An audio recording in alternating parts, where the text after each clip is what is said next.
Hello बच्चों, स्वागत है आप सबका हमारे इस नए लेक्चर में डिफरेंशियल इक्वेशंस के। और बेटा आपको याद होगा कि आज हमारा आखिरी लेक्चर है डिफरेंशियल इक्वेशन का। थ्योरेटिकली जो जो एस्पेक्ट्स थे वो मैंने आपके लिए कवर कर दिए हैं। क्वेश्चन प्रैक्टिस हम बेटा कर रहे थे और आज का भी पूरा लेक्चर डेडिकेटेड होगा इंटायरली क्वेश्चंस की प्रैक्टिस पे। इन केस मान लीजिए बेटा मुझे कुछ भी ऐसा लगता है टॉपिक जो आपके लिए इंपॉर्टेंट हो सकता है तो वो मैं आपको क्वेश्चन प्रैक्टिस में करवा दूंगा। और आप सारे बच्चों को ये बात भी पता होगी कि जेई मेंस 2023 के अटेम्प्ट्स ऑलरेडी स्टार्ट हो चुके हैं, लेकिन आपको बिल्कुल भी बेटा निराश नहीं होना है। अगर मान लीजिए आपकी तैयारी अच्छे से अभी नहीं भी हुई है तो कोई दिक्कत की बात नहीं है। अभी अप्रैल का अटेम्प्ट आपके पास बचा है, हमारे पास कम से कम 2 से 2.5 महीने अभी और बचे हैं और अगर हम चाहें तो उसको बहुत बढ़िया तरीके से यूटिलाइज कर सकते हैं। उसी के बीच में मेरा ये पूरा जो सिलेबस है इस चैनल में वो भी कंप्लीट हो जाएगा और उसके साथ साथ फिर मैं आपको जेई मेंस के पेपर्स पूरे सॉल्व भी कराऊंगा। तो बेटा मैं तो बहुत एक्साइटेड हूँ आपकी प्रिपरेशन को बहुत बढ़िया तरीके से करवाने के लिए, लेकिन हाँ आपको भी बहुत ज्यादा मेहनत अभी करने की जरूरत है। तो चलिए स्टार्ट करते हैं बेटा अपना आज का लेक्चर। लेकिन आज का लेक्चर शुरू करने के पहले आप में से जितने भी बच्चे अभी तक बेटा हमारे टेलीग्राम के चैनल से नहीं जुड़े हैं, आप सबसे एक मेरा हम्बल रिक्वेस्ट है कि आप सब हमारे टेलीग्राम के चैनल को ज्वाइन करें, जिसका ज्वाइनिंग लिंक आपको नीचे डिस्क्रिप्शन बॉक्स में दिखाई दे रहा होगा। टेलीग्राम के चैनल को ज्वाइन करने से बेटा आपको 2 फायदे होंगे। जो फर्स्ट एडवांटेज है वो ये है कि क्योंकि बेटा मैं एक दिन में मल्टीपल वीडियोस पोस्ट करने का कोशिश करता हूं तो कई बार बच्चों का कोई ना कोई लेक्चर मिस हो जाता है या उन्हें पता नहीं चल पाता कि हमने कोई नया लेक्चर पोस्ट भी किया है। तो इस चीज से बचने के लिए आपका टेलीग्राम का चैनल आपकी बहुत मदद करेगा, क्योंकि मैंने अपनी एक ये हैबिट बनाई हुई है कि जब भी मैं कोई एक वीडियो यूट्यूब पे पोस्ट करता हूं मैं उसका एक क्रिएटिव टेलीग्राम के चैनल पर भी शेयर करता हूं, ताकि आप बच्चों को हमेशा इस बात की जानकारी रहे कि कौन से दिन कितने बजे किस टॉपिक पे मैंने एक नया लेक्चर आपके लिए पोस्ट किया है, ताकि आप उसे देख पाएं और अपने प्रिपरेशन में अपडेटेड रह पाएं। जो हमारा सेकंड एडवांटेज है टेलीग्राम चैनल का वो ये है कि यार यहाँ पर तो मैं आपको बहुत सारे क्वेश्चंस की प्रैक्टिस कराता हूँ। मैं अक्सर ये बात क्लेम भी करता हूँ कि जितने सवाल बेटा मैं आपको यहाँ पर कराऊंगा उतने आपको हिंदुस्तान के किसी भी टीचर के लेक्चर नोट्स में नहीं मिलेगा, किसी के भी लेक्चर नोट्स में। क्यों? क्योंकि मैं आपको 6-7 अलग अलग सोर्सेस का पूरा निचोड़ एक जगह दे रहा हूं। बट बिलीव मी उतने क्वेश्चंस भी सफिशिएंट नहीं है। अगर आपको मेंस और एडवांस क्रैक करना है, बहुत बढ़िया से स्कोर करना है, तो आपकी प्रैक्टिस और अच्छी होनी चाहिए और स्ट्रांग होनी चाहिए। नंबर ऑफ क्वेश्चंस बहुत ज्यादा होने चाहिए, जिसके लिए आप रेफरेंस बुक्स भी सॉल्व कर सकते हैं और हमारे टेलीग्राम के चैनल को फॉलो भी कर सकते हैं, क्योंकि उसमें बहुत सारे सवाल आपका इंतजार कर रहे होते हैं प्रैक्टिस के लिए। तो जल्दी से बेटा आप टेलीग्राम के चैनल को ज्वाइन करिए और अपने प्रिपरेशन को नेक्स्ट लेवल पर लेके जाइए। अब अगर आप बच्चों हमारा डिस्क्रिप्शन बॉक्स ऑलरेडी देख रहे हैं तो उसमें आपको टेलीग्राम चैनल के लिंक के अलावा एक यूट्यूब चैनल का भी लिंक दिख रहा होगा। सवाल ये उठता है कि अब भला ये वाला यूट्यूब चैनल कौन सा है? तो बेटा ये मेरा पर्सनल यूट्यूब चैनल है। मेरा ऐसा मानना है कि आप में से कई सारे बच्चे डीमोटिवेट फील करते हैं कई बार इस एग्जाम की तैयारी करते हुए, जो बहुत स्वाभाविक सी भी बात है। या कई बार हम खुद पर सवाल भी उठाते हैं कि शायद हम इस काबिल ही नहीं है कि हमारा एग्जाम क्लियर हो। तो आपको इन तमाम चीजों से बचाने के लिए, आपका कॉन्फिडेंस लेवल वापस बूस्ट अप करने के लिए, आपको मोटिवेट करने के लिए ही बेटा वो मैंने चैनल बनाया है, जिसमें मेरा हमेशा ये प्रयास रहेगा कि मैं आपके लिए इंस्पिरेशनल कंटेंट डालूं। ऐसा आपको लिए बेटा मैं किसमें कंटेंट डालूं ताकि आप पॉजिटिव माइंडसेट से ऑपरेट करें, आपका एनर्जी लेवल हमेशा एकदम हाई रहे। तो यार जल्दी से आप उस चैनल को भी विजिट करके देखें और अगर आपको फायदा होता हो तो आप उस चैनल को भी सब्सक्राइब कर लीजिए। चलिए स्टार्ट करते हैं बेटा अपने आज के क्वेश्चंस की प्रैक्टिस। आज लास्ट लेक्चर रहेगा डिफरेंशियल इक्वेशंस का, इसके बाद फिर हम एरिया अंडर द कर्व करेंगे। और अगर आपको मेरे पढ़ाने से थोड़ा भी बेनिफिट हो रहा है तो जल्दी से इस वीडियो को लाइक कर दीजिए। देखिए बेटा फर्स्ट क्वेश्चन अपने पास दिया है, late y dash is equal to 4y square plus 4xy plus x square divided by 4x square। ये अपने पास बच्चों दिया हुआ है y dash। Let y dash is equal to 4y square plus 4xy plus x square divided by 4x square and y1 is equal to 0। y1 की बच्चों value हमारे पास 0 दी हुई है। आपको बोला जा रहा है find y e raised to the power pi by 2। y e raised to the power pi by 2 मतलब जब आप x की जगह e raised to the power pi by 2 डालेंगे तब आपको y की जगह क्या मिलेगा? ठीक है, देखिए आसान सा बेटा सवाल है, सिंपल सा ये डिफरेंशियल इक्वेशन लिखा हुआ है। अगर आप इसे सॉल्व करेंगे तो आपके पास लिखा है ये dy by dx is equal to 4y² plus 4xy plus x² divided by 4x²। ये अपने पास इसमें दिया हुआ है, ठीक है। अब जैसे बच्चों ये चीज हमारे पास लिखी है, अब आप इसको देखिए, अगर आप इसको ध्यान से ऑब्जर्व कर रहे होंगे तो ये होमोजेनस डिफरेंशियल इक्वेशन का आपको फॉर्मेट दिख रहा है। ऊपर वाले की भी डिग्री 2 है, ऊपर होमोजेनस है, नीचे भी होमोजेनस है। तो सबसे जो पहला अप्रोच होता था वो क्या होता था कि सबसे पहले तो आप y/x का फॉर्मेट बनाइए, ठीक है ना। तो मैं आपको बोलता हूं पूरे को x² से डिवाइड कर दो, डिवाइड RHS बाय x²। आप न्यूमरेटर और डिनोमिनेटर दोनों को अगर x² से बच्चों डिवाइड करेंगे तो आपके पास आ जाएगा dy/dx is equal to 4y² bye 4x²। जैसे आप करेंगे तो आपके पास ये आ जाएगा 4 से 4 कट जाएगा और ये अपने पास आएगा y/x का होल स्क्वायर, ठीक है, y/x का होल स्क्वायर आ गया। फिर यहाँ पर देखो अगेन 4 से 4 कटेगा, 1x कटेगा, तो यहाँ पर आपके पास आ जाएगा प्लस y/x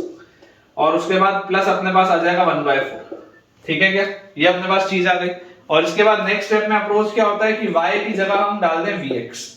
y की जगह बच्चों हम डाल दें vx। तो जैसे ही आप y की जगह vx डालेंगे तो यहां से देखिए आपके पास dy/dx क्या आ जाएगा, dy/dx विल बी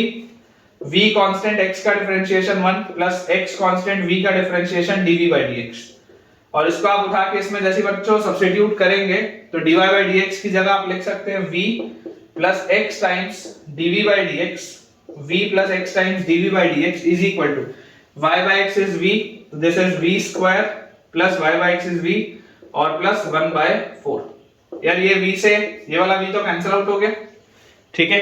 इसको अगर हम थोड़ा सा सिंपलीफाई करें तो हमारे पास आ जाता है x times dv/dx, x times dv/dx is equal to 4v square plus 1, 4v square plus 1 divided by 4, 4v square plus 1 divided by 4, ठीक है। रीअरेंज बच्चों इसको अपन थोड़ा सा करते हैं, या इसको आप ऐसा करो,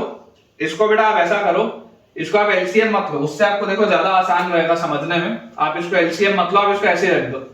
या उल्टा इसका आप ऐसे लिख लो v स्क्वायर प्लस 1/2 का स्क्वायर, आप इसको ऐसा लिख लो, कोई दिक्कत नहीं। जैसी बेटा आपने ये इसमें चीज लिखी तब यहां से आपके पास आ जाएगा dv upon v square plus 1/2 का स्क्वायर इज इक्वल टू हमारे पास देखो क्या आ जाएगा dx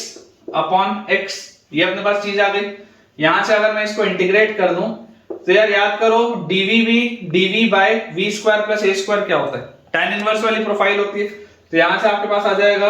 1/a मतलब 1/1/2 tan inverse v by a, तो v बाय 1/2 ये आपके पास आ जाएगा dv by v square plus a square will be 1/a tan inverse v by a and this is equal to हमारे पास देखो क्या आ जाएगा dx बाय x होता है ln x और plus some constant of integration c। तो यार यहां से मैं इसको लिख सकता हूं twice of tan inverse 2v, twice of tan inverse 2v, और v की जगह भी अपन क्या लिख सकते हैं, v can be further written as y by x is equal to ln x plus some constant of integration c। अब देखो जब आप x की जगह 1 रखते हो तब y की जगह 0 मिलता है, जब मैं x की जगह 1 रखूंगा तो ये खत्म, y की जगह बेटा आपको मिलेगा 0, तो tan इनवर्स 0 होता है 0, तो ये भी खत्म, तो c की वैल्यू 0 आ जाएगी। तो देयरफॉर आपके पास इक्वेशन क्या आ गया 2 tan inverse 2y by x is equal to ln x, ठीक है, ये अपने पास आ गया। और यहां से बेटा अपन देखो इसको बोल सकते हैं कि अगर आपसे अब पूछा जा रहा है कि y की वैल्यू क्या होगी तो यहां से आप इसको लिख सकते हो, देखो tan inverse 2y by x is equal to tan inverse 2y by x is equal to half ln x, और यहां से बच्चों फर्दर मैं इसको लिख सकता हूं 2y by x is equal to tan of half ln x, ठीक है। अब अगर बेटा y अगर आपने x की जगह डाला e की पावर पाई बाय 2, तो 2 into y बाय e की power pi by 2 is equal to tan of half into ln, और x की जगह आप लिखेंगे e raise to the power pi by 2, ठीक है। तो यार यहां से अपने पास आ जाएगा 2y by e raise to the power pi by 2 is equal to, देखो यहाँ पे e की पावर पाई बाय 2 है, पाई बाय 2 tan और ये पाई बाय 2 और 1/2, तो pi by 4, tan pi by 4 होता है 1। तो बच्चों यहां से आपके पास आ जाएगा y is equal to e raise to the power pi by 2 upon 2, y की वैल्यू अपने पास देखो आ जाएगी बेटा e raise to the power pi by 2 upon 2, ठीक है। और ये वाली अपने पास y की वैल्यू कब आती है, ये वाली अपने पास बच्चों y की वैल्यू आ जाती है जब आपके पास x की value e raise to the power pi by 2, ठीक है, y का बेटा अपने पास आंसर आ जाएगा half times e rays to the power 5/2, जो कि बिल्कुल सही है। मैं आपको फिर बोल रहा हूं, बार बार मैंने हर बार आपको एक ही चीज कही है, सारा का सारा खेल इंटीग्रेशन का। अगर आपको इंटीग्रेंड इसका याद है कि किस तरीके से इंटीग्रेट किया जाता है तो आपके लिए बेटा बहुत आसान है। चलिए अगला देखते हैं। नेक्स्ट बेटा अपने पास इसमें क्वेश्चन लिखा हुआ है, ठीक है, ये काइंड ऑफ पैराग्राफ क्वेश्चन है मेरे पास, लेकिन चलिए मैं आपके लिए इसको नोट करता हूं। दिया है अपने पास a differentiable function, a differentiable function, a differentiable function y equal to gx, a differentiable function y equal to gx satisfies, a differentiable function y equal to gx satisfies integral 0 to x x minus t plus 1 gt dt, x minus t plus 1 gt dt is equal to x raised to the power 4 plus x square, is equal to x raised to the power 4 plus x square for all x greater than equal to 0, for all x greater than equal to 0। ठीक है, find the differential equation, find the differential equation या find the ऐसा लिख लो, find the differential equation which satisfies gx, which satisfies gx। आप basically gx में एक differential equation को निकालिए। पहला सवाल है, आप gx में एक डिफरेंशियल इक्वेशन को निकालिए। Find the differential equation which satisfies gx। ठीक है, अब देखिए बहुत आसान सा बेटा सवाल है, थोड़ा सा बस इसको ब्रेक करने में पूरा खेल। सबसे पहले आप इस बात को समझो कि देखो यहां पर अगर मैं आपके लिए इस इक्वेशन को बेटा दोबारा नोट करूं तो इक्वेशन हमारे पास लिखा क्या है, integral 0 to x minus t plus 1 gt dt। ठीक है ना, integral 0 to x minus t plus 1 gt dt is equal to x raise to the power 4 plus x square, ये अपने पास दिया हुआ। अब इसमें बच्चों अगर मैं ध्यान से ऑब्जर्व करूं तो यहां पर ये जो वेरी कर रहा है पूरा फंक्शन वो t के रिस्पेक्ट में कर रहा है, x के रिस्पेक्ट में तो कर नहीं रहा। तो इसका मतलब इसके लिए जो x वाला टर्म होगा वो क्या होगा, कांस्टेंट होगा। ठीक है, तो अगर बेटा अपन इसको ध्यान से इस तरीके से लिखे कि देखिए इसको अगर बेटा मैं ब्रेक करके लिखूं तो इसको मैं लिख सकता हूं x into integral of 0 to x gt dt। सबसे पहले तो मैं इसको ऐसा लिख सकता हूं x integral 0 to x gt dt, क्योंकि देखो ये x के साथ ये मल्टीप्लाई होगा जब पूरा का पूरा, तो x तो इसके लिए कांस्टेंट की तरह बिहेव करेगा t के रिस्पेक्ट में, तो इसको आप बाहर ले सकते हैं। और उसके बाद अंदर देखो क्या बचा, अंदर आपके पास बचा है 1 माइनस t, तो plus integral of 0 to x, अंदर अपने पास लिखा हुआ है 1 माइनस t gt dt। इसको अपन इस तरीके से देखो ब्रेक कर सकते हैं कि x कांस्टेंट की तरह था इसलिए x बेटा अपन ने बाहर निकाल लिया इसमें इंटीग्रल में से, और यहां पर अंदर अब आपके पास बचेगा 1 माइनस t gt dt, ये अपने पास हो गया। And this is equal to x raise to the power 4 plus x square, ये अपने पास आ गया। यहां से बेटा जैसे आप इसको डिफरेंशिएट करेंगे तो डिफरेंशिएट करते ही देखो आपको क्या मिलेगा। अगर मैं आपको बोलूं differentiate with respect to x, differentiate with respect to x, तो यहां पर आप बच्चों देखिए आपके पास आ जाएगा x कांस्टेंट है सबसे पहले। ठीक है, यहां पर प्रोडक्ट रूल लगेगा, जब x को मैं कांस्टेंट रखूंगा, इसका जब मैं डिफरेंशिएशन करूंगा इतने हिस्से का, x को कांस्टेंट रख के जब मैं इतने हिस्से का बेटा डिफरेंशिएशन करूंगा तो ये वाला जो पार्ट है ये आपका क्या है, ये आपका लेबनिट्ज रूल लगाएगा। तो जैसे इसमें लेबनिट्ज रूल लगेगा तो ये आ जाएगा gx, और प्लस जब मैं इसको कांस्टेंट रखूंगा 0 टू x gt dt, जब मैं बच्चों इसको कांस्टेंट रखूंगा तो x का डिफरेंशिएशन क्या आ जाएगा, x का डिफरेंशिएशन आ जाएगा 1।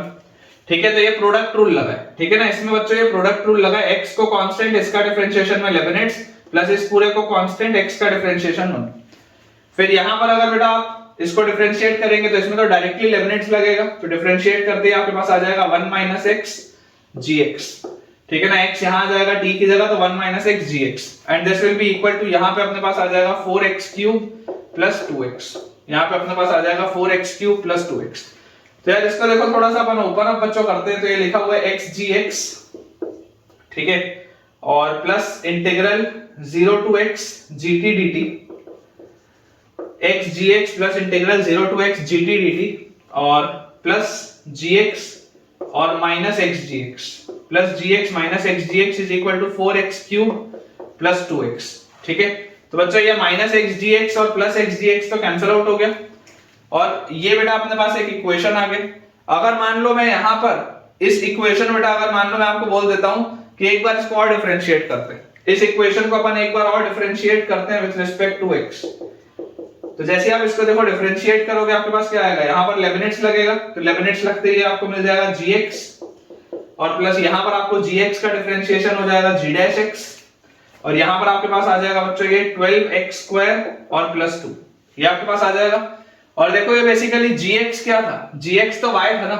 gx तो y था, मतलब ये लिखा क्या हुआ, ये आपके पास लिखा हुआ है gx अगर y था तो y plus dy by dx, y plus dy by dx is equal to 12x square plus 2।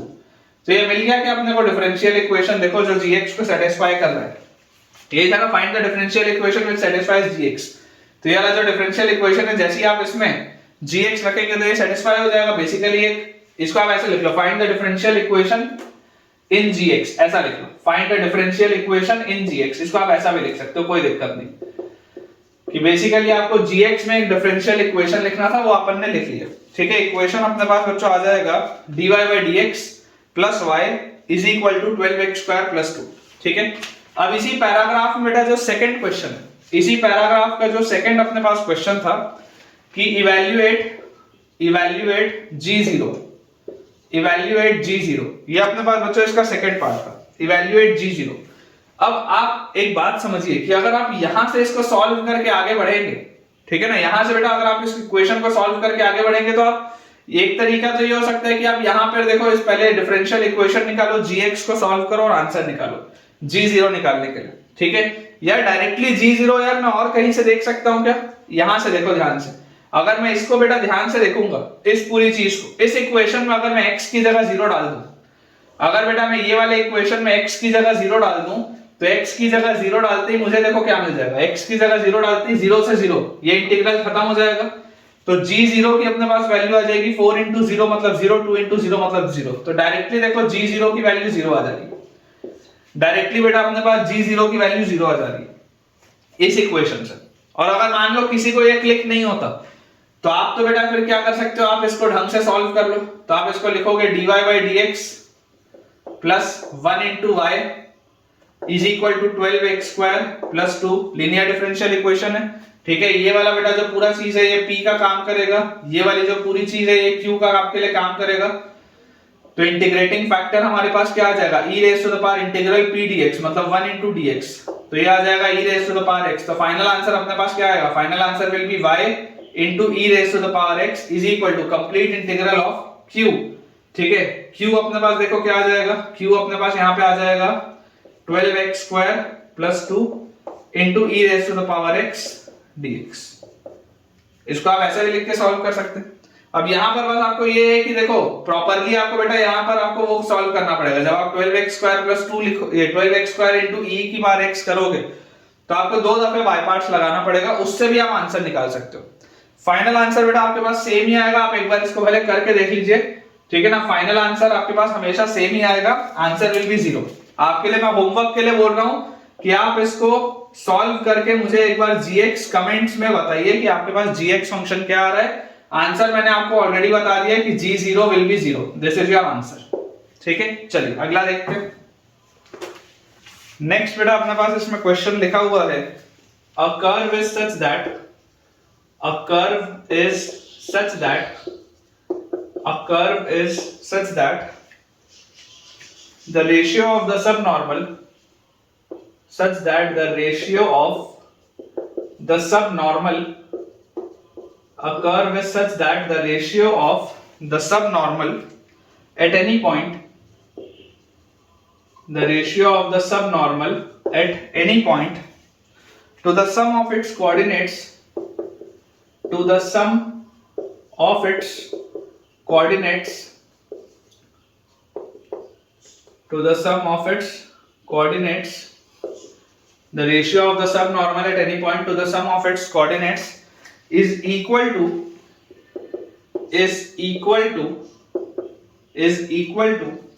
the ratio of the ordinate of this point is equal to the ratio of the ordinate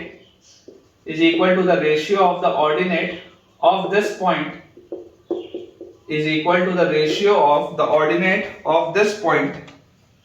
to its abscissa. To its abscissa. Ratio of the ordinate of this point to its abscissa. If the curve passes through, if the curve passes through, if the curve passes through 1, 0, if the curve passes through 1, 0, then find the possible equation. Then find the possible equation. Then find the possible equation. If the curve passes through 1, 0, then find the possible equation of the curve. Possible equation of the curve. ये अपने पास बच्चों देखो सवाल दिया हुआ है, ठीक है। अब देखिए सब टेंजेंट सब नॉर्मल मैंने आपको ऑलरेडी एप्लीकेशन ऑफ डेरिवेटिव में बेटा पढ़ाया हुआ है। बोला जा रहा है curve is such that the ratio of the सब normal at any point to the sum of its coordinates is equal to the ratio of the ordinate of this point to its abscissa if the curve passes through 1, 0। आप imagine बच्चों इसको इस तरीके से करें कि मान लीजिए आपके पास ये आपका कार्टेशियन प्लेन दिया हुआ है, ठीक है, और इस कार्टेशियन प्लेन में बेटा आपके पास इस तरीके से कोई भी एक कर्व दिया है, कोई भी एक ऐसा अपने पास कर्व दिया हुआ है, और इस कर्व का बेटा जो पैसेज है ये पास हो रहा है 1, 0 से। ये 1, 0 वाले पॉइंट से आपका कर्व पास हो रहा है, आपको दिया हुआ। बोला अपने को क्या जा रहा है, if the curve passes through 1, 0, इसका पॉसिबल इक्वेशन क्या आएगा, और फिर लिखा हुआ अपने पास a curve is such that the ratio of the सब नॉर्मल। मान लो इस पॉइंट पे, मान लो ये आपके पास एक पॉइंट है, इस पॉइंट पे ये इसका टेंजेंट होता, इस पॉइंट पे बेटा ये इसका टेंजेंट होता। Let us say this is some point p x, y, ठीक है, let us say this is some point p x, y। ये अगर अपना टेंजेंट इसमें आता, ठीक है, क्या ये बेटा अगर अपना टेंजेंट इसमें आता, तो अपने को एक चीज पता है कि टेंजेंट के जो परपेंडिकुलर लाइन होती है दैट इज योर नॉर्मल, ठीक है। तो ये आपके पास आ जाएगी, यहां पर देखो नॉर्मल, ये आपके पास इसकी नॉर्मल आ जाएगी, और जैसे ये आपके पास नॉर्मल आएगी, यहां से जब आप एक परपेंडिकुलर लाइन बेटा नीचे ड्रॉप करोगे, तो नॉर्मल का ये वाला जो कंपोनेंट होता है दिस इज योर सब नॉर्मल। बेसिकली ये वाली लाइन बच्चों अपनी सब नॉर्मल होती है, अपने को पता होना चाहिए, ठीक है ना। इस पॉइंट से जब आप नीचे एक परपेंडिकुलर ड्रॉप करोगे तो ये जो नॉर्मल लाइन है इसका ये वाला जो कंपोनेंट होता है this is the sub normal, और वैसे ये जो टेंजेंट वाली लाइन होती है, इस टेंजेंट वाली लाइन का ये वाला जो पूरा कंपोनेंट आता है दैट इज योर सब टेंजेंट। ये इसका कांसेप्ट होता है। तो मैं आपको बोलता हूं कि अगर ये बेटा मेरे पास लाइन दी हुई है x, y से पास होती हुई,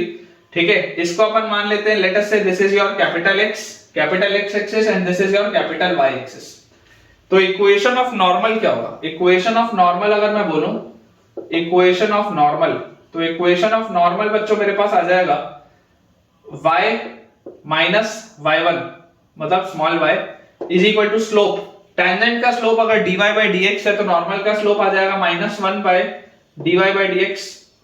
ये आ जाएगा नॉर्मल का slope. This multiplied by capital X minus small x, ये अपने पास आएगा, ठीक है। अब देखो ये वाला बेटा अगर कोऑर्डिनेट x था तो ये इतना हिस्सा तो x होगा, यहां से ओरिजिन से इतना हिस्सा तो x होगा क्योंकि ये कोऑर्डिनेट x, y है। ये जो आपके पास होगा बेटा, ये वाला जो आपके पास कोऑर्डिनेट आएगा, ठीक है, ये कैपिटल X एक्सिस है यहाँ पे,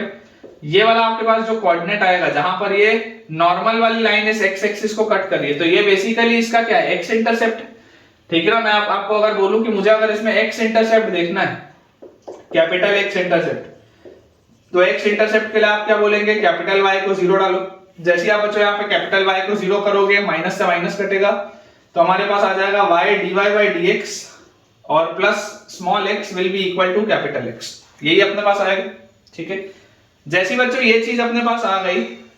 तो देखो यहां से बेटा ओरिजिन से लेकर यहां तक की दूरी कितनी है, ओरिजिन से लेकर यहां तक की दूरी आपके पास है y dy by dx plus small x। Origin से लेकर यहां तक की आपकी दूरी कितनी है, स्मॉल x। तो सब नॉर्मल क्या आएगा, सब नॉर्मल अगर मैं बोलूंगा तो सब नॉर्मल विल बी ये पूरा चीज माइनस ये वाला पूरा चीज, तो this will be y dy by dx plus x, ये जो पूरी चीज थी यहां से ओरिजिन से यहां तक, और माइनस ओरिजिन से यहां तक की चीज तो माइनस स्मॉल x। तो ये आपका कैंसिल आउट हो गया, तो ये आपके पास निकल आया सब नॉर्मल। अब सवाल पढ़ो, रेशियो ऑफ द सब नॉर्मल, रेशियो ऑफ द सब normal to the sum of its coordinates, coordinates का सम मतलब x plus y is equal to the ratio of the ordinate of this point, ordinate is y, to the point of its abscissa. ये अपने पास equation दी है, ठीक है। इसमें से भी क्लियरली y से बेटा आप y को कैंसिल आउट कर सकते हैं। तो जैसे आप ये वाली चीज करेंगे तो यार यहां से आपके पास देखो क्या आ गया, आपके पास यहां से आ जाएगा dy by dx into x, dy by dx into x is equal to x plus y। ये आएगा अपने पास, देख लो आप, x times dy by dx will be equal to x plus y। इसको बेटा अगर आप पूरे को x से डिवाइड कर दोगे तो देखो आपके पास आ जाएगा dy by dx will be equal to 1 plus y by x, ठीक है। dy by dx will be equal to 1 plus y by x। अब अगर बेटा मैं इसमें ले जाऊं होमोजेनस डिफरेंशियल इक्वेशन में, तो आपको पता है y की वैल्यू हम vx रखते हैं, तो dy by dx जो हमारे पास होता है, dy by dx की वैल्यू आती है v कांस्टेंट, x का differentiation 1 plus x constant v का डिफरेंशिएशन dv by dx, ये अपने पास आ जाता है। इसको उठा के आप जैसे यहां पर रखोगे तो देखो dy by dx की जगह आप लिखोगे v plus x times dv by dx is equal to 1 plus v, v से v कैंसिल आउट हो गया, तो यार यहां से बेटा अपने पास आ जाएगा dv is equal to dx by x, dv is equal to dx by x। इसको आप इंटीग्रेट कर लो तो यहां से आपके पास आएगा बेटा v is equal to ln x plus some constant of integration, और v क्या है, v is nothing but y by x। अब देखो बेटा आपको बोला जा रहा है दिस पासेस थ्रू 1, 0, मतलब कि आप जब x की जगह 1 डालोगे तो y की जगह 0 आएगा, तो y की जगह 0 में ये खत्म, x की जगह 1 में ये भी पूरा खत्म, तो c की वैल्यू आपके पास आ गई 0। तो यार यहां से मेरे पास y की वैल्यू क्या आ गई, y comes out to be x ln x। ये आपका कर्व होगा जो बोला जा रहा है ना, if the curve passes through 1, 0 then find the possible equation of the curve. तो जो पॉसिबल इक्वेशन होगा बच्चों आपके कर्व का, that will be y equal to x ln x, ठीक है। y equal to x ln x अपने पास आ जाएगा। एंड आई होप आप सबको बेटा ये चीज बढ़िया से समझ में आई होगी, काफी आसान सा ये क्वेश्चन था। चलिए अगला देखते हैं। अगला बेटा अपने पास इसमें क्वेश्चन लिखा है, कुछ आसान से अब सवाल है। A function y equal to fx, a function y equal to fx satisfies the differential equation, a function y equal to fx satisfies the differential equation fx into sin 2x, fx into sin 2x minus cos x, fx into sin 2x minus cos x plus 1 plus sin square x, 1 plus sin square x into f dash x, into f dash x is equal to 0 with initial condition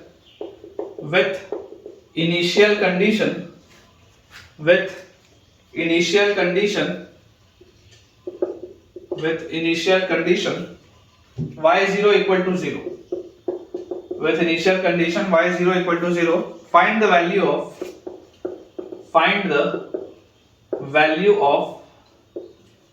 value of f pi by 6,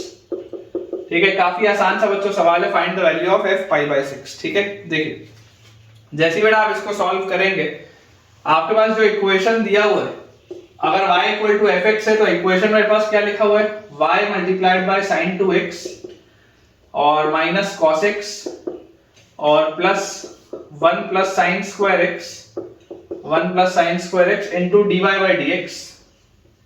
is equal to 0। ये अपने पास देखो लिखा हुआ है, ठीक है। इसको बेटा अगर अपन थोड़ा सा रीअरेंज करके लिखें तो अपन इसको देखो कैसे लिख सकते हैं, this can be written as dy by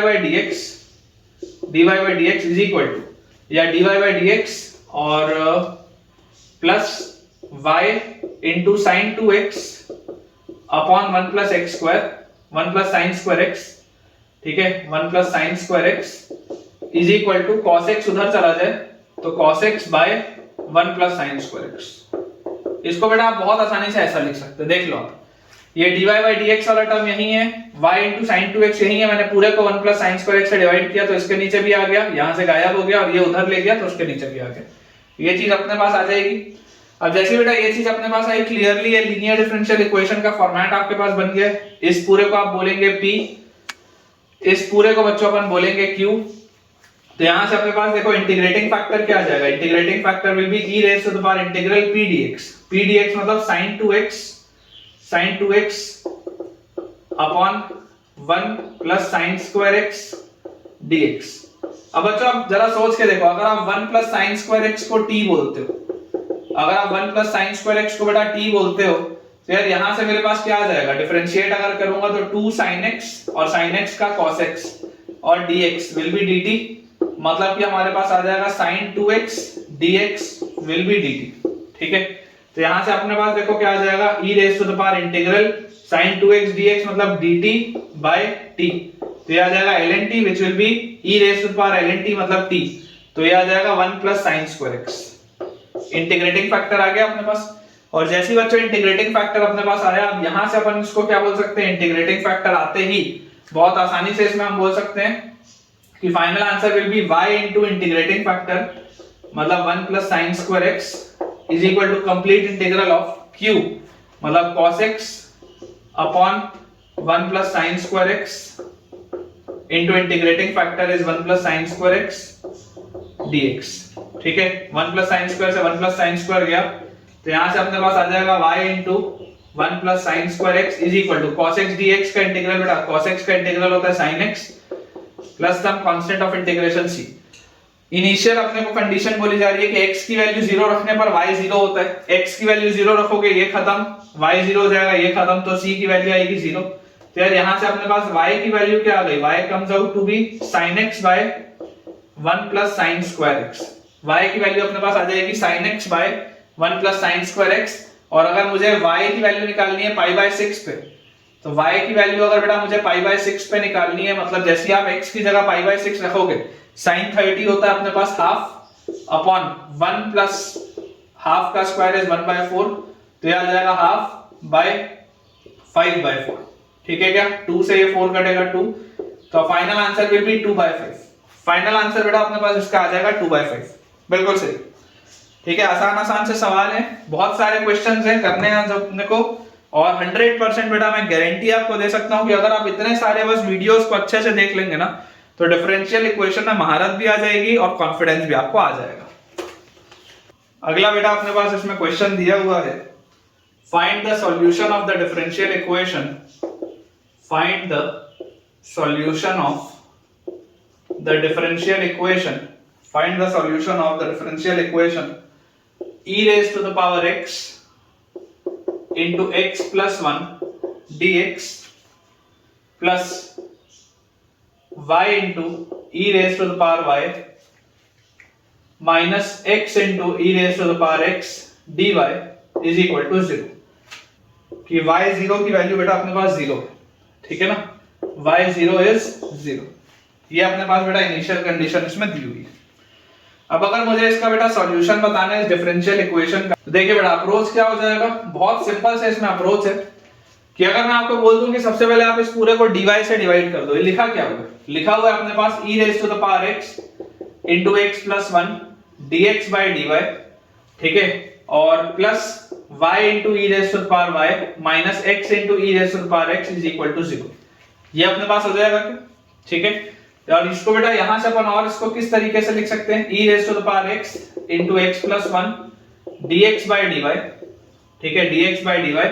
और उसके बाद ध्यान से अगर आप देखेंगे तो प्लस y into e की पावर y, तो ठीक है, यहाँ पे आपके पास लिखा हुआ है x into e की पावर x, ये आपके पास देखो चीज लिखी। अब अगर मैं आपको यार एक सिंपल सी बात बोलूं कि यार ये जो पूरी चीज है, देखो आपको ये वाला जो बेटा टर्म चाहिए होता था, ये अकेले चाहिए होता था,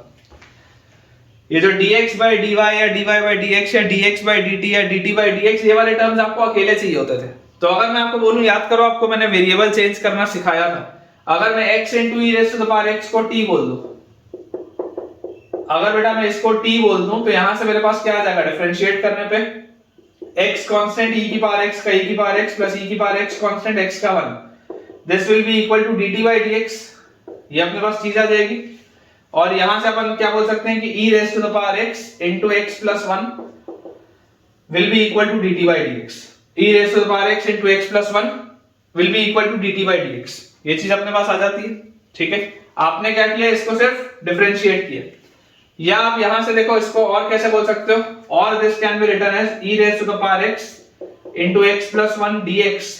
will be equal to dt। तो यार यहां से मेरे पास देखो क्या आ गया, ये जो लिखा हुआ है e raised to the power x into x plus 1 dx, ये पूरा अपने पास क्या आ जाएगा, dt आ जाएगा, तो दिस विल बी dt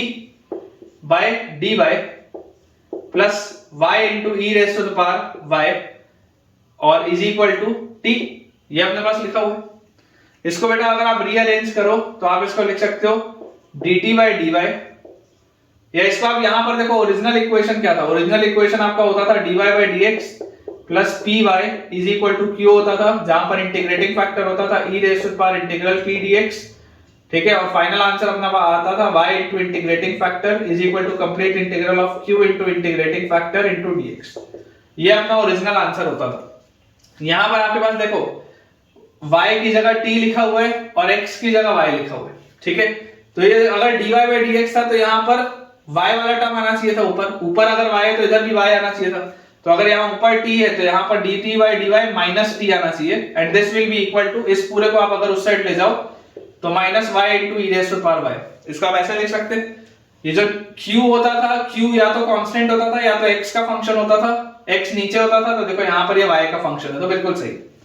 अब इंटीग्रेटिंग फैक्टर आपके पास क्या आ जाएगा, integrating factor will be e rays to the power integral p क्या है, y का कोफिशिएंट मतलब -1, और उसके बाद यहां पर dt, यहां पे आपके पास आ जाएगा dy, ठीक है। जिसके टर्म्स में आप डिफरेंशिएट कर रहे हैं वही आता है, देखो यहां x के टर्म्स में डिफरेंशिएट किया तो dx है, y के टर्म्स में डिफरेंशिएट किया तो dy, तो ये अपने पास आ जाएगा e rays to the power -y। तो यहां से फाइनल आंसर अपने पास क्या आना चाहिए, फाइनल आंसर अपने पास आना चाहिए y इनटू, मतलब कि यहां पर आएगा t into integrating factor which is e rays to the power -y is equal to complete integral of q, q अपने पास क्या है, q अपने पास बच्चों यहां पर ये लिखा हुआ है, देखो ये जो पूरी चीज है ये q, तो -y into e rays to the power y into integrating factor is e rays to the power -y, और फिर यहां पर बेटा आपने x के टर्म्स में डिफरेंशिएट किया था, यहां y के टर्म्स में कर रहे हैं तो dy, e की पावर -y और e की पावर y तो चला जाएगा, ठीक है। तो यहां से बेटा आपके पास आ जाता है t इनटू e की power -y is equal to minus y का आ जाएगा y square by 2 plus some constant of integration c। और फाइनली बेटा अगर आपके पास ये चीज आ चुकी है तो अब आप यहां से देखिए कि t क्या था, t आपने माना था x इनटू e की पावर x, तो यहां पर इस t को मैं क्या लिख सकता हूं, t can be written as x into e rays to the power x into e rays to the power -y is equal to ये पूरी चीज। अब ओरिजिनल सवाल में इक्वेशन क्या दिया है, ओरिजिनल सवाल में दिया हुआ है कि y 0 इज 0, मतलब आप जब x की वैल्यू 0 डालते हैं तो y की वैल्यू भी आपको 0 मिलती है, तो y की वैल्यू 0 मिलेगी तो ये खत्म, x की वैल्यू 0 होगी तो ये भी खत्म, तो c तो आ गया आपके पास 0, ठीक है क्या। तो बेटा जो फाइनल आंसर अपने पास आ जाएगा काफी अच्छे तरीके से जमा के अपने पास लिखा हुआ है, तो मैं भी वैसे ही लिख देता हूं। यहां से बेटा आप इसको लिखिए, देखिए सबसे पहले इसको आप लिखिए x into e rays to the power x is equal to -y square by 2 into e rays to the power y, ठीक है। ये e की पावर -y उधर ले जाओ तो e की पावर y, और वी कैन से ये 2 भी उधर ले जाओ तो 2x into e rays to the power x, 2x into e rays to the power x plus y square into e rays to the power y is equal to 0, ये आपके पास answer आएगा। देखिए 2x into e rays to the power x plus y square into e rays to the power y will be equal to 0, ठीक है। ये अपने पास बेटा इसका आंसर आ जाएगा। चलिए अगला देखते हैं बेटा। नेक्स्ट बेटा अपने पास जो सवाल लिखा है उसमें दिया हुआ है if the differential equation dy by dx, if the differential equation dy by dx minus y is equal to y square into sin x plus cos x, dy by dx minus y is equal to y square into sin x plus cos x with y0 is equal to 1, with y0 equal to 1, find y pi, find y pi। आसान सा बच्चों सवाल है, तो देखिए इसको अगर बेटा आप ध्यान से ऑब्जर्व करेंगे तो इसको आप देखिए कैसे लिख सकते हैं, this can be easily written as dy by dx, ठीक है। और मैं आपको बोलता हूं आप इस पूरे को y स्क्वायर से डिवाइड कर दो, ठीक है, y स्क्वायर से बेटा डिवाइड कर दो, ये रिड्यूसिबल है, this is of the form Bernoulli's equation. याद करो अगर यहां पर इमेजिन करो ये y स्क्वायर नहीं होता तो ये सवाल सिंपल से लीनियर डिफरेंशियल इक्वेशन का होता, y स्क्वायर होने की वजह से ये बर्नौलीज में कन्वर्ट हो गया, ठीक है ना, बर्नौलीज यही तो बोलता था। तो यहां से अगर आप y स्क्वायर से डिवाइड करेंगे तो 1 by y square dy by dx और -1 by y is equal to sin x plus cos x, ठीक है क्या। 1 by y square dy by dx -1 by y is equal to sin x plus cos x, ये अपने पास आ जाएगा। जैसे ही बच्चों मैं आपको बोलूंगा कि ये जो -1 by y है इसको आप बोल दो t, तो माइनस वन बाय वाई को अगर हम टी बोलते हैं तो ये लिखा हुआ है माइनस वाई की पावर माइनस वन, तो माइनस नीचे उतरेगा और फिर आ जाएगा वाई की पावर माइनस टू, तो one by y square d y, one by y square d y, ये इसका आप ऐसे लिख लो, one by y square will be equal to d t by d y, इसका आप ऐसा लिख लो, ठीक है ना, इसको आप ऐसा लिख लो। जैसे आप इसको y के टर्म्स में डिफरेंशिएट करोगे तो one by y square is equal to d t by d y, ये आप बोल सकते हैं। तो देखो dy बाय वाई स्क्वायर जो लिखा हुआ है, ये बेटा जो आपके पास लिखा हुआ है dy बाय वाई स्क्वायर, तो dy by y square will be dt by dx, ठीक है ना, dy by y square will be dt by dx, फिर plus t is equal to sin x plus cos x, ठीक है, ये चीज अपने पास आ गई। अब यार ये तो एक सिंपल सा लीनियर डिफरेंशियल इक्वेशन लिखा हुआ है, इसका इंटीग्रेटिंग फैक्टर क्या आ जाएगा, इंटीग्रेटिंग फैक्टर अपने पास आ जाएगा e rays to the power integral 1 dx मतलब e rays to the power x, तो फाइनल आंसर अपने पास आएगा t into e rays to the power x is equal to complete integral of q मतलब sin x plus cos x, sin x plus cos x into e rays to the power x dx, ठीक है। अब बेटा यहां से बहुत खतरनाक वाला मुझे प्रोफाइल क्लियरली दिख रहा है, अपन ने इनडेफिनेट इंटीग्रेशन में पढ़ा है, क्या पढ़ा था, ये देखो अगर आप e की पावर x के साथ लिखा हो fx plus f dash x, तो ये वाली प्रोफाइल होती थी, हो ना हो ये वो ना हो, याद करो e की पावर x के साथ लिखा हुआ है fx plus f dash x, fx plus f dash x, तो इसका डायरेक्ट आंसर आप क्या लिख सकते हैं, t into e की power x is equal to this will be e rays to the power x into fx plus some constant of integration c, सीधा आप इसमें ये लिख सकते हैं, याद करो इंडेफिनेट में पढ़ाया है, हो ना हो ये वो ना हो, ये वही वाली प्रोफाइल। तो t की जगह अपन बेटा फाइनली देखो क्या डाल देंगे, t की जगह आ जाएगा माइनस वन बाय वाई, तो minus one by y into e raise to the power x will be equal to e raise to the power x into sin x plus some constant of integration c। मुझे बोला जा रहा है x की value 0 रखने पर y की value 1 होती है, तो जैसे आप x की वैल्यू 0 डालोगे तो ये खत्म, y की वैल्यू 1 तो माइनस वन, x की वैल्यू 0 डालते ही ये पूरा खत्म, तो c की वैल्यू आ गई माइनस वन, तो इक्वेशन अपने पास आ जाएगा minus one by y into e की power x is equal to e की power x sin x minus one, ये अपने पास बेटा इसका आंसर आएगा, ठीक है। और फाइनली अगर अपने से पूछा जा रहा है कि x की वैल्यू पाई पर आपके पास क्या आंसर आता है, तो जैसे आप x की जगह यहाँ पर पाई रखेंगे तो x की जगह पाई रखते ही आपके पास आ जाएगा minus one by y into e raise to the power pi is equal to sine pi 0 होता है, तो this is equal to minus one, minus से माइनस कट गया, तो y की वैल्यू अपने पास आ जाएगी e rays to the power pi, y की वैल्यू बच्चों अपने पास आ जाएगी e rays to the power pi, बिल्कुल सही, ठीक है, बिल्कुल सही। चलिए अगला देखते हैं बेटा, अगला बच्चों अपने पास इसमें क्वेश्चन दिया हुआ है, find the equation of the curve, find the equation of the curve, find the equation of the curve passing through the origin, find the equation of the curve passing through the origin, find the equation of the curve passing through the origin and satisfying the differential equation and satisfying the differential equation, find the equation of the curve passing through the origin and satisfying the differential equation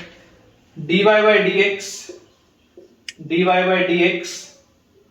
into 1 plus x square, dy by dx into 1 plus x square plus 2xy is equal to 4x square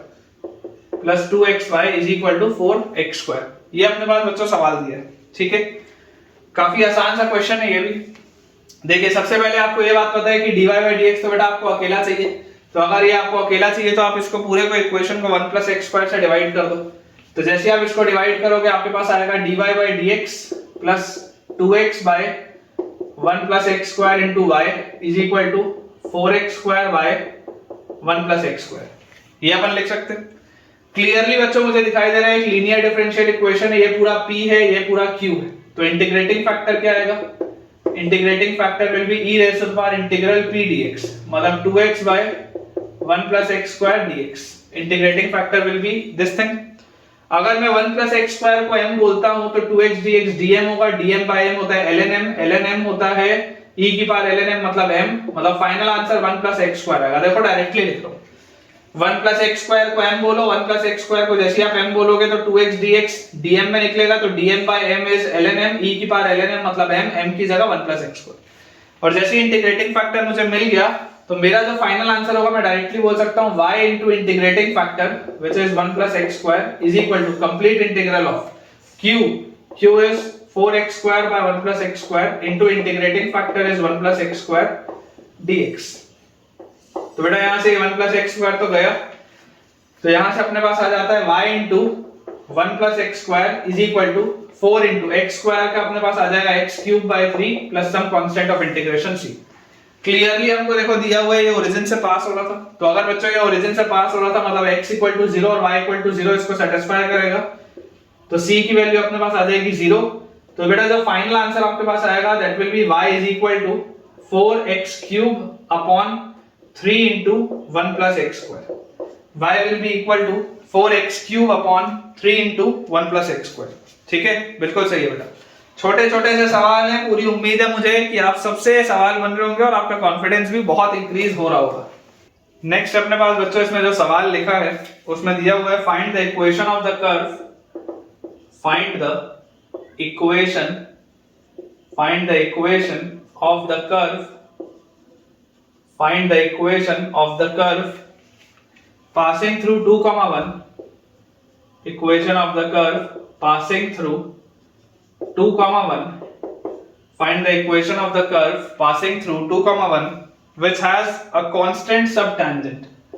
which has a constant subtangent k।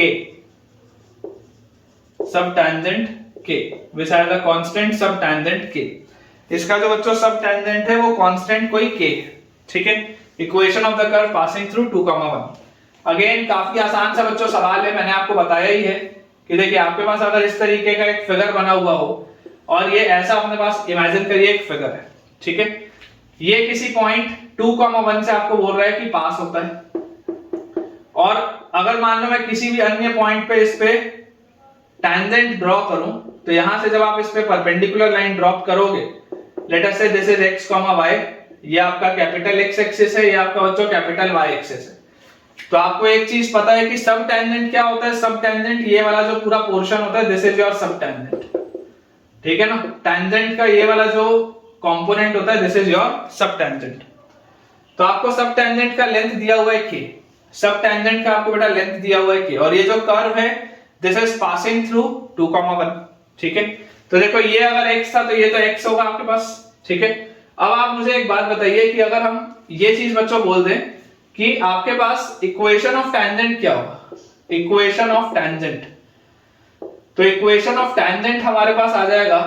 y minus small y is equal to slope क्या होता है tangent का dy by dx multiplied by capital X minus small x, ये अपने पास होगा, ठीक है। इसमें मैं आपको बेटा ये बात बेटा बोलता हूं कि देखो ये पूरी चीज x एक्सिस को कब कट करेगी, अगर आपको x इंटरसेप्ट इसका निकालना है, कैपिटल X इंटरसेप्ट के लिए आप बोलेंगे कि y की वैल्यू 0 होनी चाहिए। y को बेटा जैसे ही आप 0 करोगे तो आपके पास यहां से आ जाएगा minus y upon dy by dx, minus y upon dy by dx और प्लस x, तो यहां पे आ जाएगा x और ये minus y upon dy by dx, this will be equal to capital X। अब आप इमेजिन करिए ये इस तरीके से भी हो सकता है, ये वाली जो चीज है, ये जो x इंटरसेप्ट मैंने निकाला है ये इतना सा निकाला है लेंथ, और ये आपका फिगर ऐसा भी इसका बन सकता था। अपने को तो नहीं पता ना कि ये इसको कहां पर कट कर रहा है, समझो आप इस बात को, आपका इसका x इंटरसेप्ट पॉजिटिव है कि नेगेटिव है ये बात आपको नहीं पता है। x इंटरसेप्ट बेटा आपका पॉजिटिव है या नेगेटिव है ये बात आपको नहीं पता है। अगर x इंटरसेप्ट पॉजिटिव हुआ और ये x इंटरसेप्ट नेगेटिव हुआ, दोनों ही हो सकता है। मैं आपको एक सिंपल सी बच्चों बात बोल रहा हूं कि अगर आपको लेंथ ऑफ सब टेंजेंट बोलना है तो इस केस में आप लेंथ ऑफ सब टेंजेंट क्या बोलोगे, ये स्मॉल x और माइनस ये x इंटरसेप्ट, यही आप बोलोगे लेंथ ऑफ सब टेंजेंट। इस केस में देखो, इस केस में ये जो है ये इतना पूरा स्मॉल x है और ये इतना सा जो हिस्सा ये x इंटरसेप्ट है, इतना पूरा स्मॉल x है और ये इतना सा हिस्सा x इंटरसेप्ट है, तो ये बचा हुआ आपके पास क्या आएगा, लेंथ ऑफ सब टेंजेंट आएगा। और अगर मान लो ये नेगेटिव भी होता, अगर ये नेगेटिव भी होता तब भी तो बेटा आप यही बोलते ना, ये x होता और ये अगर पूरी चीज एक्स इंटरसेप्ट आपकी नेगेटिव आई तो जैसे आप माइनस ऑफ एक्स इंटरसेप्ट करोगे तो माइनस ऑफ नेगेटिव चीज में ये पॉजिटिव होके जुड़ जाएगा। आप सोच के देखो, इस केस में हो या इस केस में हो, लेंथ ऑफ सब टेंजेंट तो यही आएगा आपके पास, यही होगा लेंथ ऑफ सब टेंजेंट एक्स इंटरसेप्ट। और अगर मान लो आपका ये एक्स इंटरसेप्ट नेगेटिव भी आया, ये बेटा ये एक्स है और उसके बाद अगर ये वाला एक्स इंटरसेप्ट आपका नेगेटिव भी आया, तब भी जब आप माइनस इसमें से एक्स इंटरसेप्ट करोगे तो माइनस अगर आप कोई नेगेटिव चीज करोगे तो ये पूरी पॉजिटिव हो जाएगी फिर भी। ठीक है, तो यहां से देखो अपने पास क्या आ गया, x minus x intercept which means small x और माइनस एक्स इंटरसेप्ट है x minus y upon dy by dx, this is equal to some k। तो ये x से ये x कटा, माइनस माइनस बैलेंस होगा, तो अपने पास आ जाएगा यहां से y by dy, y by dy is equal to k times dx। ठीक है, या k बाई dx आ जाएगा, सॉरी, या इसको आप ऐसे भी लिख सकते हो, इसको आप ऐसे लिख लो, ज्यादा बेटर होगा, माइनस से माइनस बैलेंस करो, y is equal to k times dy by dx। तो फाइनली बच्चों अपन यहां से देखो क्या बोल सकते हैं, यहां से अपन बोल सकते हैं dx will be k times dy by y। Integrate करो, जैसे आप इसको बच्चों इंटीग्रेट करोगे, dx का integral is x is equal to k times dy by y is ln y plus some constant of integration c। आपको बोला जा रहा है दिस इज पासिंग थ्रू 2, 1, मतलब कि x की जगह आप जब 2 रखोगे तो x की जगह 2 रखते ही y की जगह आपको 1 मिलता है, तो ln 1 तो 0 होता है, तो ये खत्म हो गया, तो c की वैल्यू आपके पास आ गई 2। तो जो फाइनल अपने पास आंसर इसका आएगा, फाइनल आंसर बेटा अपने पास जो आएगा that will be x is equal to k times ln y plus 2। ये अपने पास इसका आंसर आएगा। ठीक है क्या, x will be is equal to k times ln y plus 2, या आप बेटा इसको बोल सकते हो और k times ln y will be equal to x minus 2, k times ln y will be equal to x minus 2। ठीक है, बिल्कुल सही है बच्चों, k times ln y will be equal to x minus 2। चलिए नेक्स्ट क्वेश्चन अपन देखते हैं। अगला बेटा अपने पास इसमें क्वेश्चन लिखा है, find the curve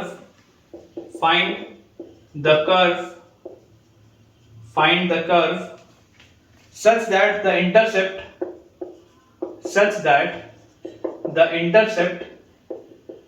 find the curve such that the intercept on the x-axis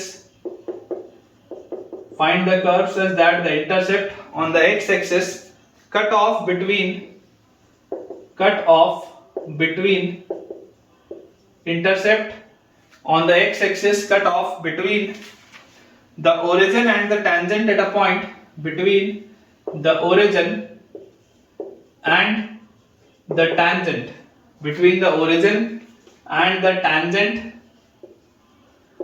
at a point is twice the abscissa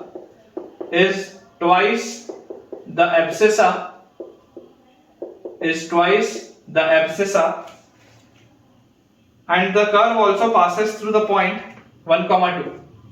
The curve also passes through the point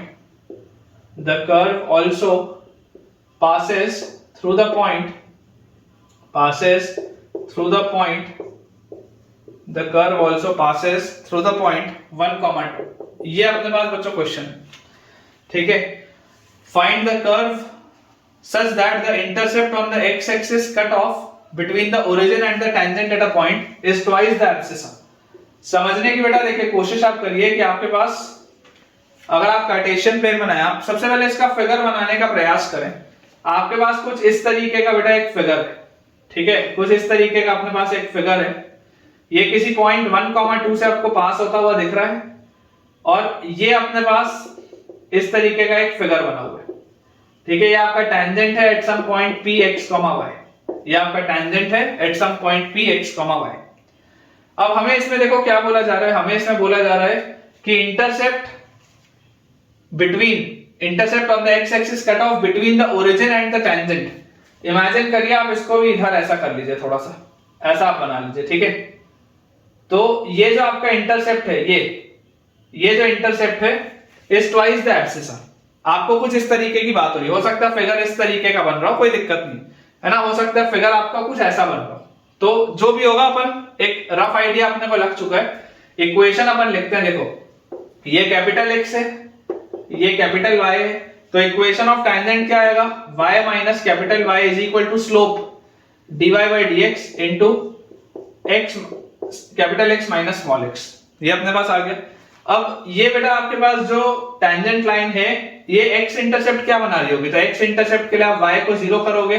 तो y को बच्चों 0 करते ही आपके पास आ जाएगा x इंटरसेप्ट की वैल्यू, कैपिटल X की वैल्यू आएगी x minus y upon dy by dx, x minus y upon dy by dx। ये चीज अपने पास आ जाएगी। जैसी बेटा ये चीज अपने पास आती है तो ओरिजिन से इसका डिस्टेंस क्या है, ओरिजिन से इसका डिस्टेंस यही है, ठीक है ना, ओरिजिन से बच्चों इसका डिस्टेंस आपके पास यही है। तो अपने को बोला जा रहा है such that the intercept on the x axis cut off between the origin and the tangent at the point is twice the abscissa। तो मुझे बोला जा रहा है x minus y by dy by dx is equal to twice the abscissa, मतलब 2x। ये अपने को एक इक्वेशन दिया हुआ है। आप इस बात को समझिए बेटा, ये इंटरसेप्ट की बात हो रही है। अगर ये डिस्टेंस की बात हो रही होती तो मैं यहाँ पर मॉड्यूलस लगाता, क्योंकि डिस्टेंस हमेशा पॉजिटिव होना चाहिए, तो डिस्टेंस की अगर बात हो रही होती तो मैं यहाँ पर मॉड्यूलस लगाता। लेकिन क्योंकि इंटरसेप्ट की बात हो रही है तो ये जो भी होगा वो इंटरसेप्ट ही होगा, it can be positive also, it can be negative also, इसलिए यहाँ पर मॉड्यूलस लगाने की जरूरत नहीं, ठीक है। तो intercept cut off between the origin and the tangent at a point is twice the abscissa, ये अपने को दिया हुआ है। तो यहाँ से बेटा आपके पास आ जाएगा minus y upon dy by dx minus y upon dy by dx is equal to, ये उधर चले जाएगा तो इधर x अपने पास आ जाएगा, ठीक है ना, 2x minus x will be x, और यहां से अपने पास आ गया minus y is equal to x times dy by dx, और हम बच्चों बोल सकते हैं और dy by y is equal to minus dx by x, integrate इसको कर देते हैं तो ln y will be equal to minus ln x plus some constant of integration c, ठीक है। आपको बच्चों बोला जा रहा है this passes through the point 1,2, मतलब जब आप x की जगह 1 डालेंगे तो y की जगह आपको 2 मिलेगा, तो x की जगह 1 डालते ही ये खत्म हो जाएगा, और y की जगह अगर आपको 2 मिलेगा तो c की वैल्यू आ जाएगी ln 2। तो यहां से अपने पास आ गया ln y is equal to minus ln x plus ln 2, या हम बोल सकते हैं y is equal to 2 by x, ठीक है, y is equal to 2 by x, या हम बच्चों बोल सकते हैं xy की वैल्यू आएगी 2, xy की बच्चों वैल्यू अपने पास आ जाएगी 2, बिल्कुल सही, ठीक है क्या बेटा, बिल्कुल अपन ने करेक्ट सॉल्व किया। बस थोड़े से सवाल और बचे आज के लेक्चर के, फिर आज का लेक्चर अपन एंड करेंगे। अगला बेटा अपने पास इसमें क्वेश्चन लिखा हुआ है, स्टार लगा लेंगे बेटा, अच्छा क्वेश्चन है। Find the equation of the curve, find the equation of, find the equation of the curve, find the equation of the curve which is such that, which is such that, find the equation of the curve which is such that the area of the rectangle, which is such that the area of the rectangle, find the equation of the curve which is such that the area of the rectangle constructed on the abscissa, constructed on the abscissa, constructed on the abscissa, area of the rectangle constructed on the abscissa of any point, abscissa of any point, and the intercept of the tangent, and the intercept, and the intercept of the tangent, abscissa of any point and the intercept of the tangent at this point, at this point, intercept of the tangent at this point on the y axis, on y axis is 4। ये अपने पास बच्चों सवाल है, देखिए ध्यान से, काफी अच्छा क्वेश्चन है, थोड़ा सा लॉजिकल है, सोचना आपको पड़ेगा। Equation of the curve which is such that the area of the rectangle constructed on the abscissa of any point. आप इस बात को देखिए समझिए बेटा, यहां से कि आप इमेजिन करिए अगर आपके पास इस तरीके का एक कर्व है, ठीक है, कोई भी आपके पास इस तरीके का एक कर्व है, अब यहां पर कोई भी आपके पास एक पॉइंट है, तो इस पॉइंट का ये मान लेते हैं ये पॉइंट है px, y, ठीक है। तो मुझे बोला जा रहा है equation of the curve which is such that the area of the rectangle constructed on the abscissa of any point. इसका एब्सिसा कितना है, इसका एब्सिसा आपके पास x होगा, ठीक है क्या, इसका एब्सिसा आपके पास x आएगा। तो constructed on the abscissa of any point and the intercept of the tangent at this point on the y axis and the intercept of the tangent at this point on the y axis. देखिए आप imagine करिए अगर इस तरीके से आपने एक tangent इस पे ड्रॉ किया, ये आपने बेटा इसमें टेंजेंट ड्रॉ किया, तो ये टेंजेंट का जो इंटरसेप्ट बनेगा y एक्सिस के साथ, ठीक है ना, intercept of the tangent at this point on y axis is 4। मतलब कि ये वाला जो रेक्टेंगल बन रहा है ना, ये वाला बेटा जो रेक्टेंगल आपके पास बन रहा है, इस रेक्टेंगल का एरिया 4 आपको बोला जा रहा है। दोबारा देखिए, आपको एक ऐसे कर्व का इक्वेशन बताना है जिसपे अगर किसी भी पॉइंट पे आप टेंजेंट डालेंगे तो ये जहां पे जितना इंटरसेप्ट बनाएगा y एक्सिस में, वो इंटरसेप्ट और ये एब्सिसा, इसके साथ जो रेक्टेंगल बनेगा, इस इंटरसेप्ट और इस एब्सिसा के साथ बच्चों जो रेक्टेंगल बनेगा, आपको उसका एरिया बेटा बोला जा रहा है 4। अब अगर मुझे इसका एरिया 4 बोला जा रहा है तो आप समझने की देखिए कोशिश करिए, इक्वेशन ऑफ टेंजेंट क्या होगा, y माइनस स्मॉल y, ये कैपिटल X है, ये कैपिटल Y है, तो y minus small y is equal to slope is dy by dx into capital X minus small x। और जैसे ही आप बात करेंगे बच्चों y इंटरसेप्ट की, तो आप x को 0 करेंगे, कैपिटल X को अगर हम 0 करेंगे तो y की वैल्यू अपने पास आ जाएगी y minus x into dy by dx, ये अपने पास आ जाएगा। अब यहां पर देखो एरिया की अगर बात हो रही है तो लेंथ और ब्रेड्थ ये पॉजिटिव होना चाहिए। अगर एरिया की बात हो रही है तो लेंथ और ब्रेड्थ बच्चों पॉजिटिव आपके पास होना चाहिए। तो यहां से आप बोल सकते हैं कि देयरफॉर ये जो एब्सिसा है, एब्सिसा आप बोलो इसमें क्या, मॉड x। मैं जनरली x भी बोल सकता था, लेकिन एरिया है ना, एरिया के लिए आप लेंथ और ब्रेड्थ जो लोगे वो पॉजिटिव लोगे। मैं इसमें इंटरसेप्ट की बात नहीं कर रहा हूं, ये भी जो इंटरसेप्ट लेंगे ये भी हम मॉड के अंदर लेंगे। क्यों मैं आपके लिए इसको मॉड में लिख रहा हूं, मॉड में बेटा लिखने की इकलौती वजह सिर्फ ये है कि जब आप एरिया कैलकुलेट कर रहे हो तो लेंथ और ब्रेड्थ दोनों पॉजिटिव होना चाहिए। अदरवाइज देखो यहां पर तो मैंने अभी फर्स्ट क्वाड्रेंट में बनाया है इसलिए आपको प्रॉब्लम नहीं आ रही। यही अगर मान लो मैं सेकंड क्वाड्रेंट में बनाता तो, या थर्ड में बनाता तो, या फोर्थ में बनाता तो आप दिक्कत आ सकती थी। ठीक है, तो इस चीज को बस अपने को ध्यान रखना है। तो ये अपने पास ये बेटा दिया हुआ है 4। दोनों मॉड को अगर आप इसको बेटा ओपन अप कर लोगे तो इसको आप ऐसे लिख सकते हो, और xy minus x square into dy by dx, ठीक है, इज इक्वल टू, ये इसको इससे मल्टीप्लाई कर दिया तो xy minus x square into dy by dx is equal to mod की वैल्यू 4 के बराबर है तो इसकी वैल्यू आ जाएगी आपके पास प्लस माइनस 4। ठीक है, तो यार यहां से मुझे एक चीज क्लियरली दिख रही है कि अगर इस पूरे को मैं x स्क्वायर से डिवाइड कर दूं तो यार x स्क्वायर से डिवाइड करते ही मेरे पास यहां पर देखो क्या आ जाएगा, यहां से बेटा अपने पास आ जाएगा dy बाई dx। आप इसको ऐसा करो, माइनस एक्स स्क्वायर से डिवाइड करो, ठीक है, तो dy बाई dx और उसके बाद minus y by x is equal two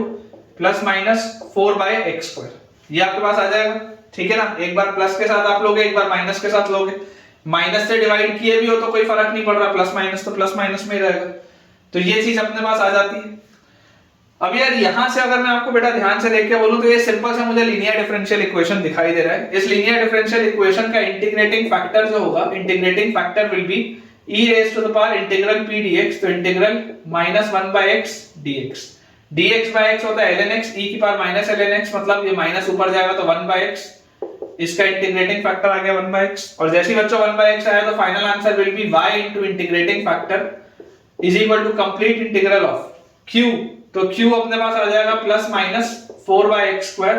into integrating factor is 1 by x dx। देखो अगर आप चाहो तो आप इसको दो अलग अलग केसेस भी बना के कर सकते हो कि आप एक बार प्लस 4 के साथ पूरे को सॉल्व कर लो, एक बार आप माइनस 4 के साथ पूरे को सॉल्व कर लो, कोई दिक्कत नहीं, मैनेजेबल है। ठीक है, जैसी बच्चों ये चीज अपने पास आ गई तो यहां से आपके पास आ जाता है y by x is equal to, ये प्लस माइनस 4 आपने निकाला बाहर, अब आपके पास लिखा हुआ है x क्यूब। अगर हमारे पास बच्चों लिखा हुआ है x क्यूब, तो x क्यूब के लिए आप ऊपर लेके जाओगे तो x की पावर माइनस 3 और x की पावर माइनस 3 मतलब माइनस 2 बाय माइनस 2, तो ये अपने पास आ जाएगा 2x स्क्वायर, और एक माइनस है, अगेन वो प्लस माइनस को बैलेंस कर लेगा, है ना। यहां पर भी एक माइनस आएगा दोबारा से, तो अगेन वो बेटा प्लस माइनस को बैलेंस कर लेगा, प्लस माइनस ही रहेगा, और plus some constant of integration c, ये आपके पास आपका रिजल्ट आ जाएगा। ठीक है, क्या देख लो बेटा, ये 2 से इस 4 को आप कट करोगे तो यहाँ पे आपके पास 2 आएगा, और फाइनल आंसर आपके पास आ जाएगा y by x is equal to plus minus 2 by x square plus some constant of integration c। मैं आपको बता दूं, देखो अगर आप अलग अलग केस लेके भी करोगे तो यही आंसर आपके पास आएगा। आप माइनस साइन से घबराना मत कि सर आपने यहाँ पर माइनस एक्स स्क्वायर से डिवाइड किया तो इसको प्लस माइनस को माइनस प्लस क्यों नहीं किया, फिर यहाँ पर आपने सर यहाँ पर अगेन देखो इंटीग्रेट किया तो प्लस माइनस को माइनस प्लस क्यों नहीं किया, उससे फर्क नहीं पड़ेगा, फाइनल आंसर को फर्क नहीं पड़ेगा क्योंकि प्लस वाला भी केस है माइनस वाला भी केस है, तो आंसर्स वही आएंगे। ठीक है क्या? तो ये बेटा एक इंपॉर्टेंट क्वेश्चन था मेरे हिसाब से। इस तरीके के क्वेश्चंस बच्चे के लिए सोच पाना थोड़ा सा मुश्किल होता है, मैंने आपको करा दिया। अगला बच्चों अपने पास इसमें क्वेश्चन दिया है, find the equation of the curve, find the equation of the curve, find the equation of the curve passing through the origin, passing through the origin, find the equation of the curve passing through the origin if the middle point of the segment of its normal, if the middle point of the segment, if the middle point of the segment of its normal, if the middle point of the segment of its normal from any point of the curve, from any point of the curve, from any point of the curve to the x-axis,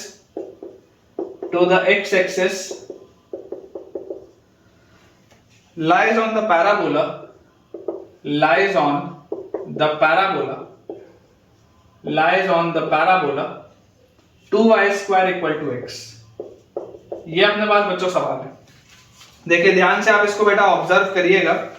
question अपने पास लिखा हुआ है यहाँ पे कि find the equation of the curve passing through the origin, एक ऐसा curve जो ओरिजिन से पास होता हो, if the middle point of the segment of its normal from any point of the curve to the x axis lies on the parabola 2y square equal to x। किस तरीके के figure की बात हो रही है मैं आपको समझा दूं कि आप देखिए इस तरीके से अपने पास एक कार्टेशियन प्लेन दिया है और इस कार्टेशियन प्लेन में बेटा मुझे बोला जा रहा है कि ये जो भी कर्व एक इस तरीके का आपका होगा जो कि ओरिजिन से पास होता है। इस कर्व पे आप कोई भी एक पॉइंट ले लो, लेट अस से पॉइंट P x, y, ठीक है, और यहां पर अपन ने इसमें ड्रॉ कर लिया एक टेंजेंट, यहां पर बेटा अपन ने इसमें ड्रॉ कर लिया एक टेंजेंट और ये अपन ने बना लिया नॉर्मल। तो देखो बेटा हमें इसमें बोला जा रहा है find the equation of the curve passing through the origin, ठीक है, if the middle point of the segment of its normal, middle point of the segment of its normal lies on the curve 2y square equal to x। इसका जो middle point है वो 2y square equal to x पे लाई करता है। अब आप समझिए बेटा कि ये जो नॉर्मल होगा, इक्वेशन ऑफ नॉर्मल आप लिखेंगे क्या, इक्वेशन ऑफ नॉर्मल, तो इक्वेशन ऑफ नॉर्मल अपने पास आ जाएगा capital Y minus small y is equal to slope minus 1 by dy by dx into capital X minus small x, where this is capital X axis and this is capital Y axis. ये अपने पास होगा। अब जैसे बच्चों ये चीज अपने पास आएगी, इक्वेशन ऑफ नॉर्मल मुझे लिखना है, तो सबसे पहले मैं ये चाहता हूं कि मुझे ये वाला कोऑर्डिनेट मिले, ये वाला कोऑर्डिनेट मिले। तो इसका x कोऑर्डिनेट क्या आएगा, x कोऑर्डिनेट बेटा ये x एक्सिस पे अगर आप देख रहे हो तो x कोऑर्डिनेट के लिए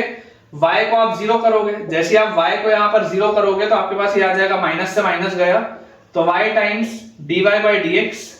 और plus x,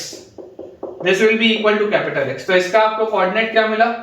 x plus y times dy by dx, ये x कोऑर्डिनेट और y कोऑर्डिनेट इसका 0 होगा। अब इस वाले कोऑर्डिनेट का और इसका x, y का जो बेटा मिडिल पॉइंट है, इसका मिडिल पॉइंट इसको सेटिस्फाई करता है 2y square equal to x पे। तो जो मिडिल पॉइंट आएगा उसमें मिडिल पॉइंट का कोऑर्डिनेट अपने पास क्या आ जाएगा वो देख लेते हैं। तो देखिए मिडिल पॉइंट बेटा अपने पास आ जाएगा x और इसका, तो x प्लस x 2x, तो 2x by 2 is x plus 1 by 2 into y dy by dx, ठीक है, और कॉमा 0 और y, तो this will be y by 2। ये इसका मिडिल पॉइंट है और ये किसको सेटिस्फाई करता है, this satisfies 2y square equal to x, ये इसको सेटिस्फाई करता है। तो अगर बच्चों ये इसको सेटिस्फाई करता है तो मेरे पास आ जाएगा 2 into y की जगह मैं लिखूंगा y by 2